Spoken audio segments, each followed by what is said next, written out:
Hello and welcome back to another update of Digimon Wars. So today I am going to be doing a different type of video. Last time I was just recording as I was working, which is absolutely boring and I know that no one will like to see that. Why did I do that?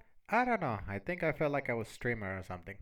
But regardless of that, this is just this video is gonna be about what I've been doing the last couple of days this weekend. I've been working in a couple of sprite work and trying to get the project to work with the tamer and two companion Digimons right now. The process was not going smoothly. Finally, I managed to make something work out. I still have to work a little bit more in the code. I think my biggest problem right now is I have a top-down view of a map when I should be working on an isometric view, more like what is gonna be the final product on the or what it is. It's in the Demon World DS, right? It is isometric. So I'm gonna be changing those styles after in a couple days. Um, this week I need to go to work. Now I'm gonna try. Finally, gonna get a couple of vacation days, and I'm gonna start working a little bit more into this project. So in the meantime, let's show what I've been working on. I've been working on the sprites. Last time I was having a lot of trouble trying to get things set up, especially how Godot gets the sprites. It has a very specific integer based divisions of the sprites. So last time I was trying to figure it out how to do it with Paint and basically just making my own grids and rules and all that kind of stuff to try to make it work. And then I remember that Paint cannot do transparencies. So in the last couple of days, I've been working on learning GIMP, the free version of Photoshop, basically. Has been working pretty well. I can make the transparency. I can move. I can actually have a grid right here that is not going to be printed out when I save it. I can move things around, get things ready. I can also use it to change the sprites if I need to. So that's what I've been using for making some of the sprites, trying to get it ready. Again, we're trying to use some of the sprites already from the game. So I get the sprites from the game, send them to GIMP. In GIMP, I make my ruler, my grid, and then I put all the sprites that I need right there. And then after that, I've been going to Godot to export those sprites. So let me show you a little bit of what I've been working on. My player has a collision now. It doesn't have the objects in the world does not have collision right now because I need to rework that. But the player itself has now animation. So I have all the animations, like if you are idling down for too long, he's gonna start yawning. Or if you're walking down, left, left down, left up, and up. And for the right movement, what I do is I take the movement that go left and then just basically flip it on the x-axis. Let me show you how that works. Let's see, walk right down. I should probably stop this one right here. There we go. So this is the walk right down as animation.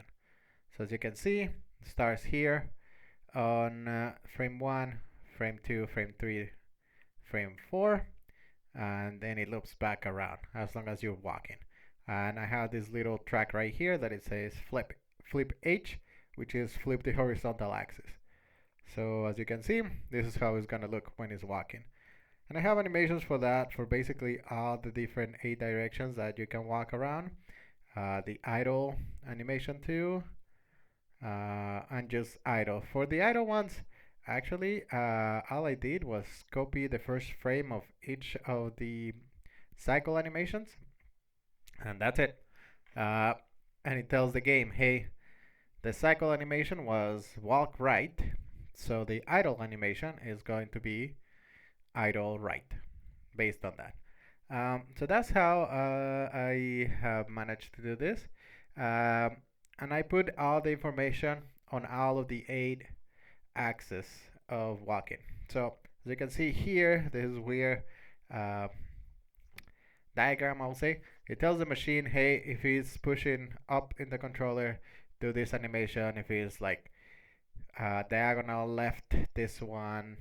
completely left is that one, blah blah blah. It seems to be really finicky, and I will show you in a minute how why I'm saying that, because it kind of freaks out a little bit. Because if it moves a little bit to the left, right here, it wants to go left, but if it's a little bit more over here, it wants to go in between, and if it's a little bit more over here, it wants to go up. So sometimes it's just freaking out. It's like, oh, do I want to go left, left up, or up? So I'll show a little bit more about that in a minute.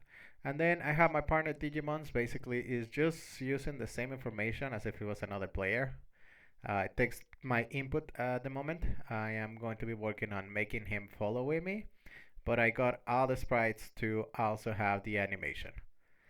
So now Greymon has a walking animation and a walking animation. Diagonal up, and that one can be flipped either left or right, and this one can also be flipped either left or right, as you can see in these animations, right? This is left, this is right. It's basically the same animations, just inverted.